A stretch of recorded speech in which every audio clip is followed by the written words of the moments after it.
Hi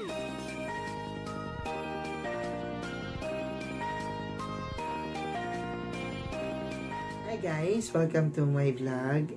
This is Mamaw. After 100 years, makakapag-video ako ulit at makakapag-upload dito sa YouTube. Without further ado, sabihin ko na kung ano ang agenda ko for today is just a run 251 talk. Bakit?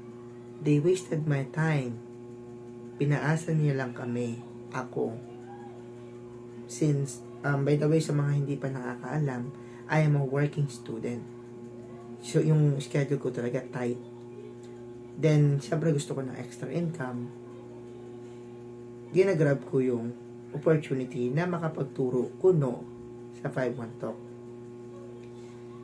The problem here is na pinagdaanan ko na yung process. I'm waiting for the launching na NTT. Sabi nila, pasado na daw ako. Ang masakit pa dito, todo effort ako. Kahit wala akong tulog, sige, attend.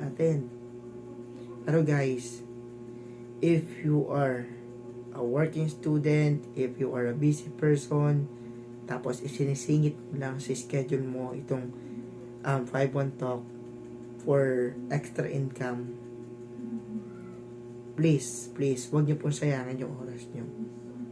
Hindi po maganda yung proseso nila. At the end of, I think, the third step sa application nila, sasabihin nila hindi ka pasado. Or, hindi ka nila kukunan for some reason. Just, let me give you a brief storytelling. Short storytelling about what happened. Ito kasi yun.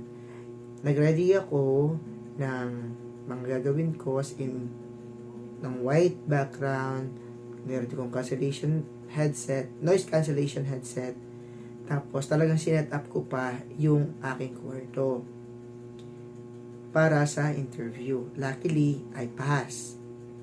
DSI ako. Now, for PSO, for 1.5 hours, I passed. The onboarding, sabi nila 1 to 2 hours lang. Unfortunately, naging 3.5 hours. Nag-start kami ng 2 p.m. until 5:30 p.m.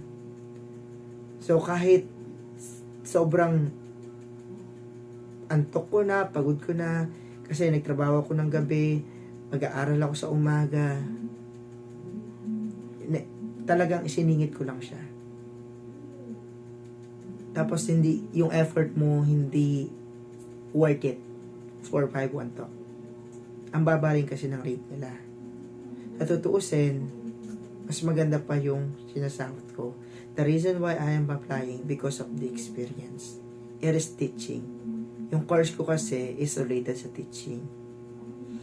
So, that's why I would like to apply there.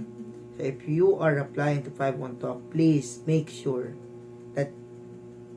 that your schedule is not tight.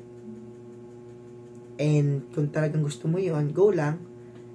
Pero kung ako sa'yo, kung ayaw mo masayang ang oras mo, huwag ka na mag-apply. Kasi, papasahin ka lang. Papakita ko sa'yo yung mga email nila. Okay? Yun lang. And sana nagustuhan niyo yung ano ko. Ito lang, it's my feedback. My personal experience. Okay? And that's all. Yun lang po. And don't forget to like and subscribe to my YouTube channel. And sana magtuloy-tuloy na tayo ulit. Yun lang and have a great day. Bye-bye.